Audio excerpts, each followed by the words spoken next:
જાહેર પરીક્ષાઓમાં ગેરરીતિઓ અટકાવવા માટેનું સુધારા વિધેયક 2026 સંસદમાં વડાપ્રધાન શ્રી નરેન્દ્રભાઈ મોદીના નેતૃત્વમાં પસાર થયું છે. દેશના લાખો યુવાનોના ભવિષ્યને સુરક્ષિત કરવાની દિશામાં આ એક ઐતિહાસિક નિર્ણય છે. વડાપ્રધાનશ્રીએ સ્પષ્ટ શબ્દોમાં કહ્યું છે કે યુવાનોના ભવિષ્ય સાથે કોઈ પણ પ્રકારનું સમાધાન કરવામાં આવશે નહીં. આ કાયદો એ જ સંકલ્પનું જીવંત પ્રતિબિંબ છે. હવે પરીક્ષામાં ગેરરીતિ કરનારાઓ સામે વધુ કડક સજા, વધુ કડક દંડ અને વધુ અસરકારક કાયદાકીય કાર્યવાહી સુનિશ્ચિત થશે.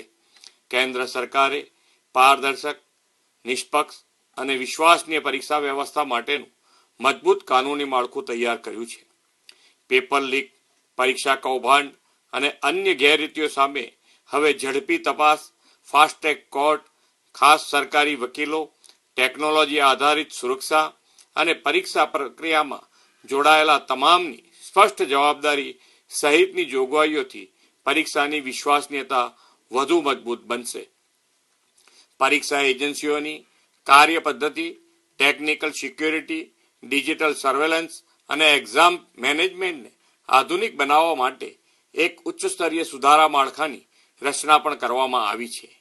એ જ દર્શાવે છે કે શ્રી મોદી સાહેબે ભવિષ્યમાં આવી ઘટના ફરીથી ન ઘટે તેના માટે પૂરતી વ્યવસ્થાઓ સુનિશ્ચિત કરી છે. વિકસિત ભારત 2047ના અમૃતકાળમાં દેશને શ્રેષ્ઠ માનવ સંસાધન આપવું હોય તો ભરતી પ્રક્રિયાની પવિત્રતા જાળવવી અનિવાર્ય છે. જ્યારે પરીક્ષા નિષ્પક્ષ થશે ત્યારે પ્રતિભાને યોગ્ય અવસર મળશે અને દેશની માનવ મૂડી વધુ મજબૂત થશે. આદરણીય વડાપ્રધાન શ્રી નરેન્દ્રભાઈ મોદી યુવાનોને આવતીકાલના નવા ભારતના નિર્માતા કહે છે અને આજના આ ઐતિહાસિક નિર્ણયે ફરી એકવાર આ વાત સાબિત કરી દીધી છે. ગુજરાત સરકારે પણ વડાપ્રધાનશ્રીના માર્ગદર્શનમાં સંપૂર્ણ પારદર્શિતા, ટેકનોલોજી આધારિત ભરતી પ્રક્રિયા અને મેરિટ ફર્સ્ટના સિદ્ધાંતને સર્વોચ્ચ પ્રાથમિકતા આપી છે.